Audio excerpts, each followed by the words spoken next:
প্রথমত আমি আমার অপারগতার কথা বলি, আমি একেবারেই সাংগঠনিক মানুষ না। আমি আমার এই জায়গাটায় বিচরণ একজন অভিনেতা হিসাবে আমি কোনো সাংগঠনিক কর্মকাণ্ডের সাথেও জড়িত নই।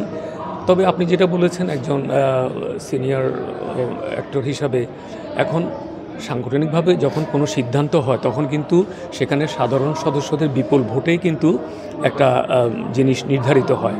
তো যখন এই সিদ্ধান্তটা হয়েছিল তা আমার মনে হয় সংখ্যাগরিষ্ঠ সদস্যদের সেখানে আপনার মতামত ছিল বলেই সেটা পাস হয়েছে। এবারে প্রেক্ষাপটটা একটু ভিন্ন, যেটা যেহেতু একটা ভুল বোঝাবুঝি সৃষ্টি হয়েছে, ভুল বোঝাবুঝিটা কিছু কিছু জায়গায় আমার মনে হয় যে সংশোধন করে আমরা এটাকে নিয়ে সামনের দিকে এগিয়ে যেতে পারবো।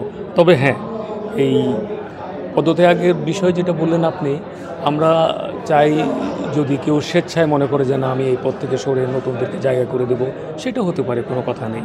হ্যাঁ, আমরা যারা সাধারণ সদস্য আমরা চাই যে হ্যাঁ ঠিক আছে, যদি সংস্কার করে যদি কোনো নতুন কেউ এটার দায়িত্বভার নিতে চায় বা পুরনোরাও আবার থাকতে পারে, থাকুক। আমার কথা হলো যে আমরা শান্তিপূর্ণভাবে যাতে আমাদের এই সংগঠনটাকে আমরা সামনের দিকে এগিয়ে নিয়ে যেতে পারি, আমাদের একটা সুন্দর অভিনয়ের ক্ষেত্র তৈরি হয়, এটাই আমাদের চাওয়া।